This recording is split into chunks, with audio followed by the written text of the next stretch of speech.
Muito boa noite a todos. Vamos hoje conversar um pouco sobre uma passagem do Evangelho segundo o Espiritismo, o capítulo 2.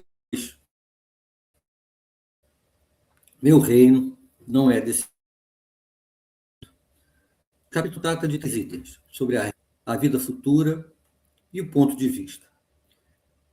O item 1 do Evangelho é uma passagem que é um diálogo de Pôncio Pilatos com Jesus. Então, que diálogo é esse? O Pilatos entrou de novo no palácio e, feito vir Jesus à sua presença, perguntou: És o rei dos judeus? Respondeu-lhe Jesus: Meu reino não é deste mundo.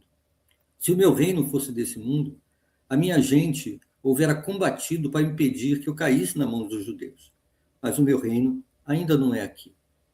Disse-lhe então Pilatos: És, pois, rei? Jesus lhe respondeu: Tu dizes, sou rei. Não nasci e não vim a este mundo senão para dar testemunho da verdade. Aquele que pertence à verdade escuta a minha voz. Está no Evangelho de João, capítulo 18, versículos 33, 36 e 37. Bem, meus amigos, essa parte em que Jesus coloca meu reino não é desse mundo, nós precisamos fazer uma certa contextualização histórica relativa à questão exatamente dos judeus nessa época. Os judeus aguardavam a chegada do Messias, que era o Salvador. Há uma passagem no Antigo Testamento, que está em Zacarias, capítulo 9, versículo 9, que fala justamente sobre esse Messias. Vou ler aqui para vocês. Exulta muito, filha de Sião, grita de alegria, filha de Jerusalém. Eis que o teu rei vem a ti. Ele é justo e vitorioso, humilde, montado sobre um jumento, sobre um jumentinho, filho da jumenta. Ele eliminará os carros de Efraim, os cavalos de Jerusalém. O arco da guerra será eliminado. Ele anunciará paz às nações. O seu domínio irá de mar a mar e do rio às extremidades da terra.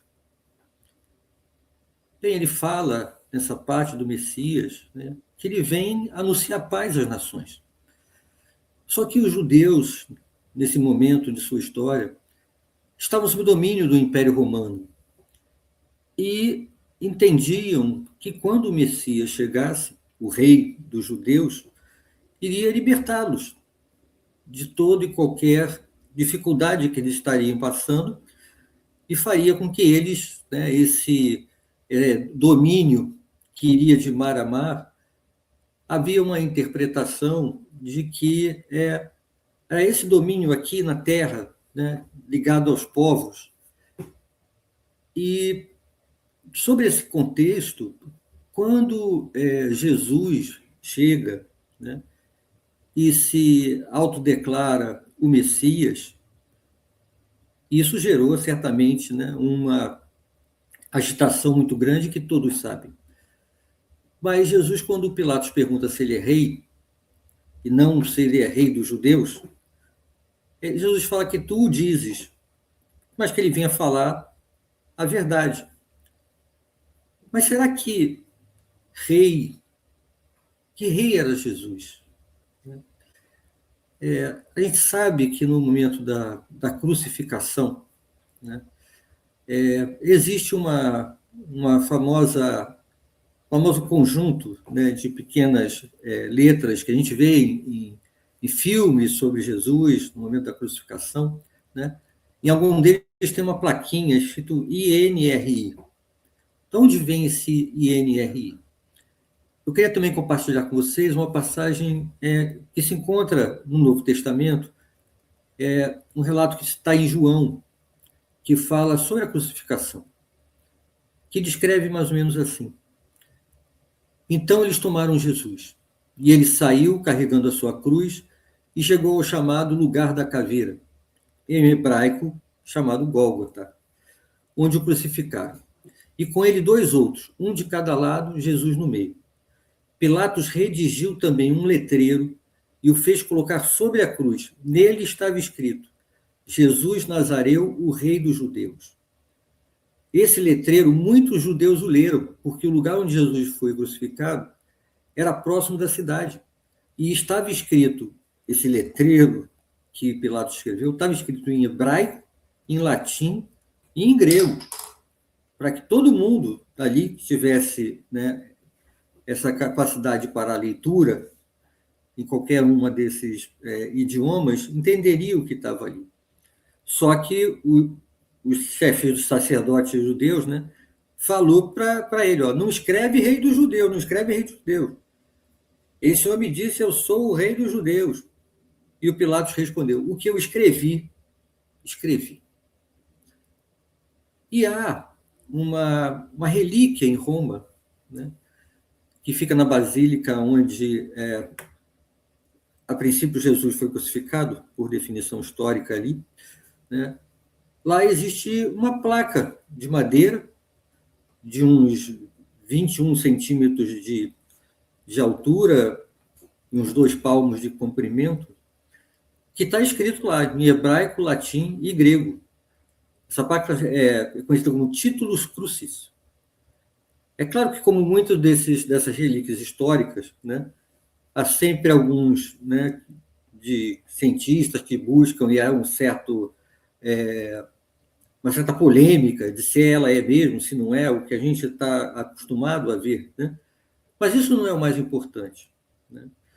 O mais importante é que para nós possa vir esse entendimento, dentro do Evangelho segundo o Espiritismo, sobre essa realeza de Deus. Há uma obra publicada, né, com o nome de Obras Póstumas, de Kardec, né, que o movimento espírita, de uma certa maneira, é uma obra não tão estudada quanto deveria. E ali existe uma parte que é um estudo sobre a natureza de Jesus, né? E tem vários itens ali, né, sobre fonte das provas sobre a natureza do Cristo, né, de onde ele vem, a opinião dos apóstolos, os profetas do que diziam detalhadamente sobre a chegada do Messias. Então, ali é um material muito rico para que a gente possa se aprofundar dentro dessas questões, né, do que estava no Antigo Testamento e sobre o que a passagem de Jesus aqui, o que pode ter, na verdade, dentro desses relatos e dessas previsões, né, feitas pelos profetas, o que exatamente a gente consegue conectar com essa questão da realeza de Jesus, né? E há também, né, uma proposta de reflexão, né, que sobre a questão da realeza de Jesus na Terra, né, que a gente chama de... Não tem o rei do rock, o rei do futebol, né, o rei do basquete, o rei do pop, tem rei à beça, né, dessas coisas aqui da vida material, né? Certamente há rainhas também, né?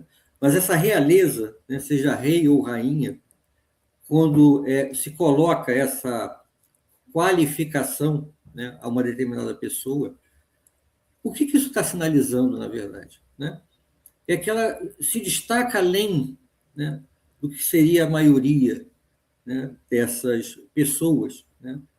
Elas têm algo a mais que fazem com que ela, naquela área de atuação, ela tenha esse destaque. E aí, na questão 625 do Livro dos Espíritos, Kardec pergunta qual o tipo mais perfeito que Deus tem oferecido ao homem para lhe servir de guia e modelo. Jesus.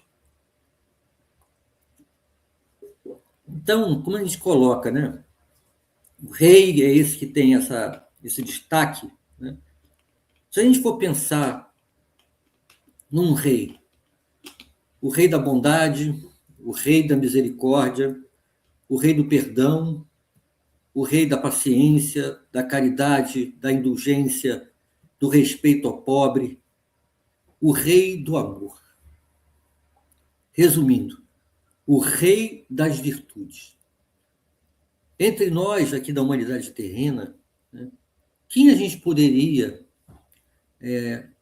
intitular, né, o rei das virtudes? Certamente Jesus, Então, sobre qualquer aspecto, né, não há como a gente questionar a questão da realeza de Jesus aqui na Terra. Mas certamente é uma realeza muito diferente dos reis, né, que detêm o poder sobre as questões da decisão de determinadas nações, seja no passado, ou raramente ainda existem alguns. Né? Então, não é esse tipo de rei. Né?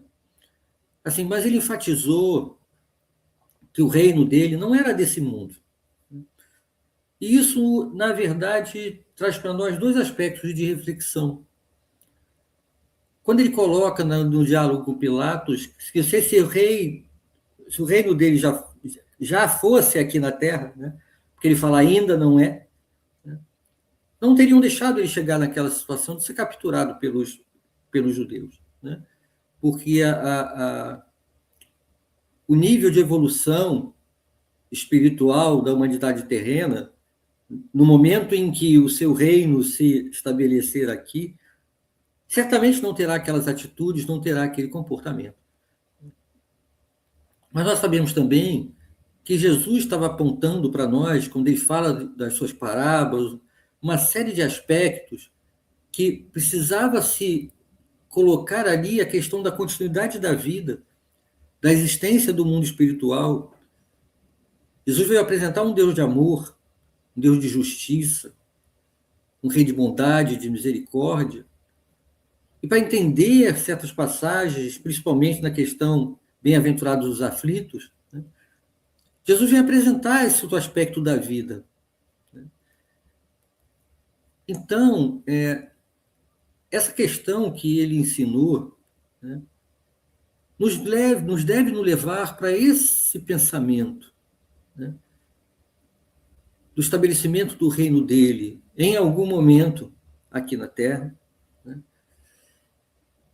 e que o que Jesus está colocando ali, ele não está dizendo que, olha, o meu reino não é aqui na Terra, não. O meu reino é em Júpiter, o meu reino é em Saturno. Então, aquela parte do Evangelho, que dá muitas moradas da casa do meu pai, não tem a ver com a questão da realeza dele. Nós sabemos que Jesus, ele é o governador desse planeta. Né? Então, ele reina aqui também sobre esse aspecto. Né? E no livro dos Espíritos, na introdução, né, no item 6, é colocada uma parte assim: os próprios seres se comunicam, se designam a si mesmos pelo nome de espíritos ou gênios, declarando alguns, pelo menos, terem pertencido a homens que viveram na Terra. Eles compõem o mundo espiritual como nós construímos o mundo corporal durante a vida terrena. A doutrina nos coloca que o mundo verdadeiro, o normal para nós, o que foi criado primeiro e será eterno, pré-existente e sobrevivente a tudo, é o mundo espiritual. Que o mundo corporal ele é secundário. Ele poderia até deixar de existir, né? Ou jamais ter existido, sem que isso alterasse a essência do mundo espiritual. O mundo material existe para que nós reencarnemos dele, vivamos as nossas experiências. Né? E com isso passamos pelo processo evolutivo nosso, necessário, para que nós tenhamos o mérito daquilo que avancemos e façamos de positivo. Mas também teremos as consequências das nossas escolhas equivocadas. Então, Jesus nos apresenta a existência da vida futura. Quando ele conversa com Nicodemos, né, é necessário, né, viver de novo para chegar ao reino dos céus. E Nicodemos, com aquela dificuldade de entendimento, um doutor da lei, mas que estava ali sinceramente buscando entender o que a palavra do mestre, né, dizia. Né? Então, essa existência do mundo que está além daquele que a gente está aqui vivendo e agindo, né? Essa continuidade da vida, é algo que para nós espíritas, né, em algum momento pode ter sido uma revelação. Né? Eu vou dar um exemplo. A minha origem, né, de contato com a religião não foi espírita. Eu não nasci num lar espírita. A minha família era ligada à Igreja Católica e quando eu tive contato com a doutrina espírita, mais tarde, né, E isso fez com que viesse para mim um esclarecimento que eu buscava. Qual foi o impacto que essa revelação teve em mim? Há pouco tempo, é quase uma curiosidade, mas acho que é relevante a gente comentar aqui, né? Eu estava num evento no trabalho, ligado à questão de literatura, né, livros e tal, e nós precisávamos indicar, né, qual o livro mais importante que você leu na sua vida. Né?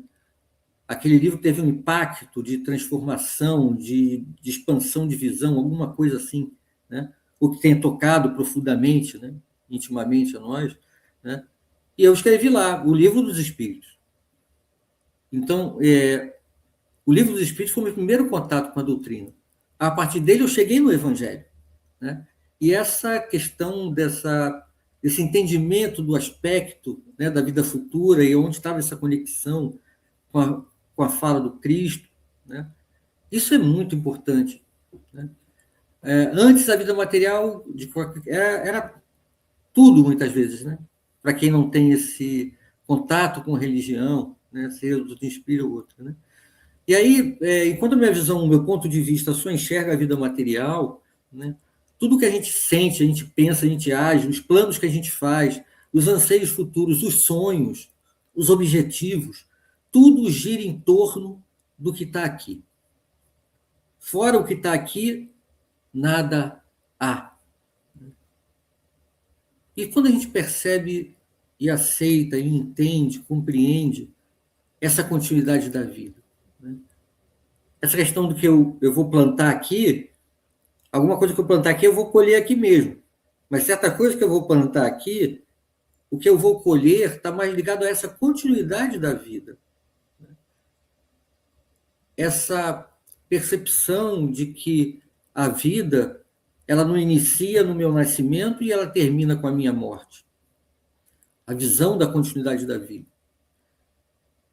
Isso muda tudo, ou deveria mudar, né, a nossa visão, que não, sem dúvida nenhuma, não é de ignorar a vida material, né, mas adequar o nosso ponto de vista. Né. E o item 5, né, desse capítulo do Evangelho, fala um pouco sobre essas consequências, né, de quando a gente deve encarar a vida terrena depois desse entendimento. Né. Segundo está lá, ela nos dá uma inabalável fé no porvir e enormes consequências na nossa moralização, na transformação moral. Nós passamos a suportar com paciência e vicissitudes as tribulações dessa vida, que não passam de incidentes passageiros. A morte nada mais restará de aterrador, deixa de ser a porta que abre para o nada e torna-se a que há para a libertação. Daremos menos atenção às preocupações da vida, e aí isso resulta para nós uma calma de espírito que tira o amargor das dificuldades. Então, pelo que está no Evangelho, segundo o Espiritismo, a consequência natural de quando a gente tem a revelação da continuidade da vida, das reencarnações e do nosso processo de evolução, tudo isso acontece como consequência direta dessa convicção da existência da vida futura e do processo de evolução espiritual. E aí eu não vou perguntar para vocês, eu vou falar por mim. Né? Ter esse conhecimento, que certamente impactou muito a minha vida. Né? Mas esse conhecimento, esse esclarecimento, né, fez com que eu passasse exatamente pelas coisas da vida material, do jeito que está colocado aqui. Eu tenho uma inabalável fé no porvir. Eu tive um impacto de consequência de evolução moral naquele momento. Eu tenho paciência para passar por qualquer vicissitude, tribulação. Eu sei que é tudo passageiro. Aquilo não mexe comigo. Né? A morte não tem nada de aterrador mais. Né? A gente não tem medo da morte, a gente não fica inseguro com a morte. Né? As preocupações da vida, eu vou encarar elas com muita calma, com muita serenidade. Eu tenho certeza da vida futura. É assim que eu vejo a vida material? Ainda não.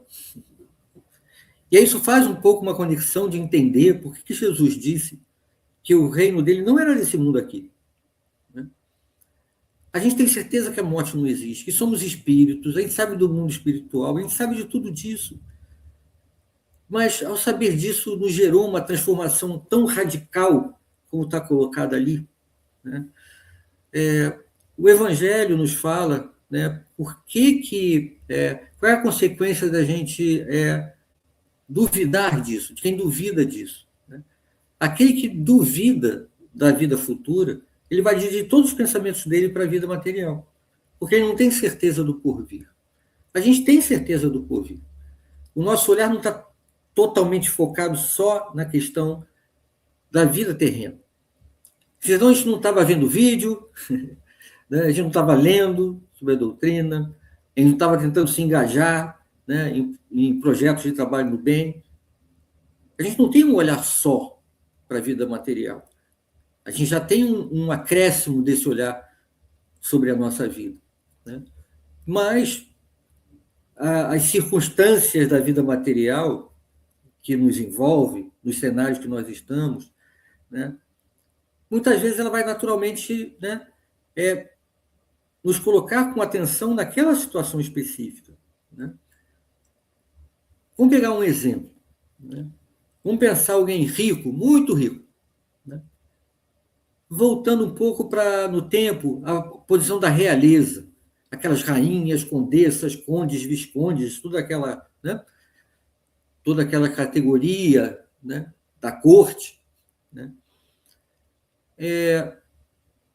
Elas definiam na Terra o futuro dessas pessoas, a posição da realeza delas, as posições delas em questão de ascensão social da época. Né? O estar ali, ser rei, ser uma condessa, fazer parte da corte, aquilo tinha uma ligação direta com o futuro depois da morte daquelas pessoas? Não. Né? Nós temos no capítulo 2, na Instrução dos Espíritos, uma mensagem da Rainha da França, de uma rainha da França. Né? E o que ela coloca ali? Né? Que ela não encontrou lá nada do que ela esperava que a posição de realeza dela daria. Não tem uma relação direta a isso. Né? A gente sabe que a base dessa consequência são as nossas escolhas, né? As nossas atitudes, nossos pensamentos, nossos sentimentos. Né? E no Céu e Inferno, nós temos o relato da Condessa Paula, né? Que também é outra questão que ela coloca, né? De que encontrou lá, muito acima dela, outros que ela absolutamente ignorava aqui, né? Que na visão dela aqui não eram nada. Né? Mas, para surpresa dela, ela não só não entrou, né,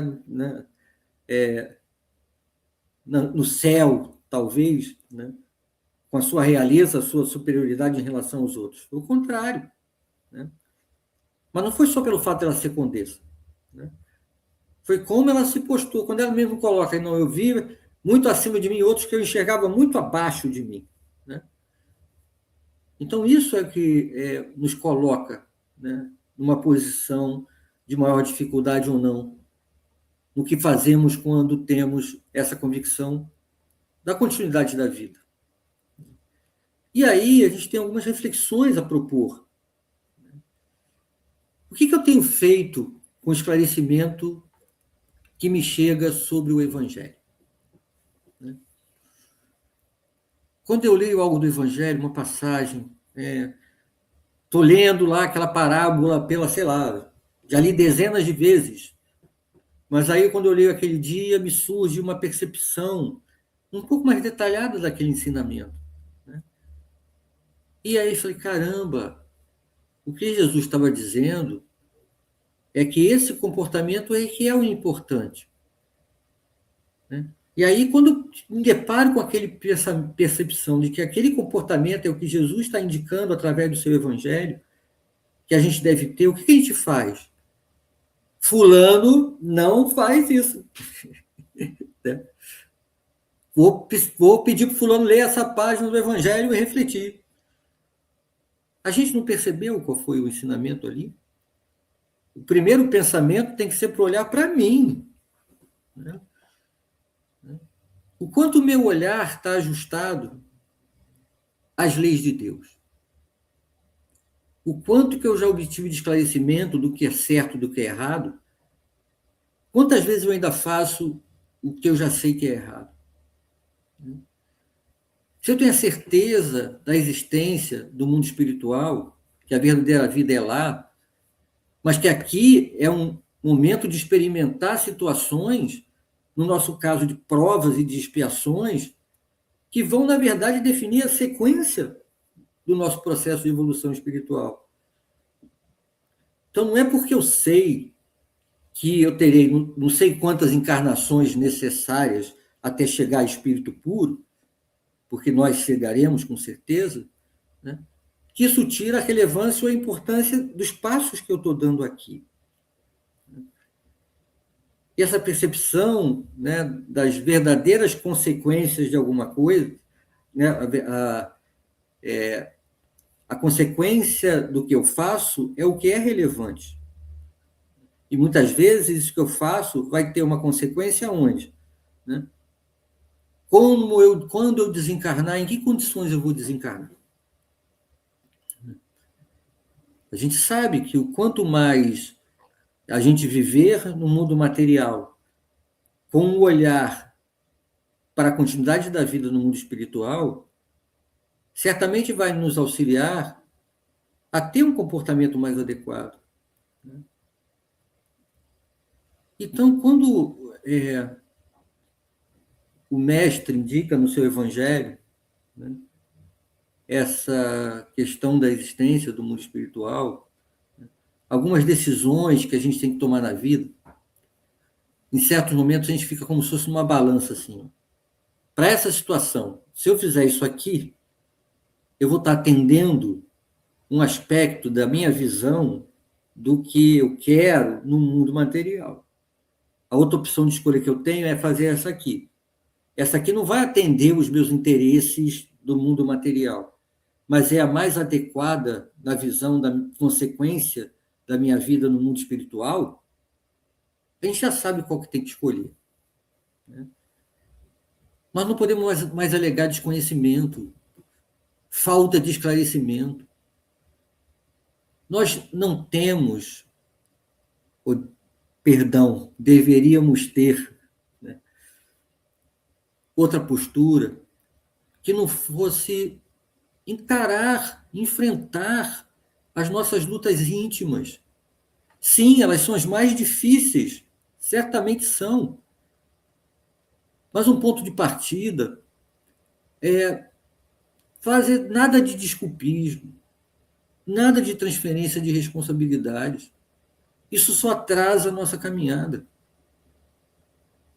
Como fazer isso na prática? Dando prioridade aos interesses do próximo em detrimento das minhas vontades e meus caprichos.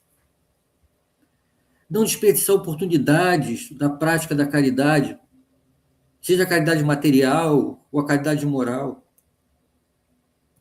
Nós temos que ter força, coragem para persistir. Já estamos dando passos na proposta do caminho do bem. E lembrando, por mais difícil que seja encarar as lutas íntimas, as provas e as expiações, temos que lembrar que em momento nenhum, absolutamente nenhum, estamos sozinhos nessa caminhada. Nós precisamos ser gratos por tudo que nos acontece, todos os dias, porque a lei de amor, de justiça e de caridade, ela não cessa nunca. Então, agradeço mais uma vez a oportunidade de estar aqui com vocês. Até o nosso próximo encontro. Muita paz a todos.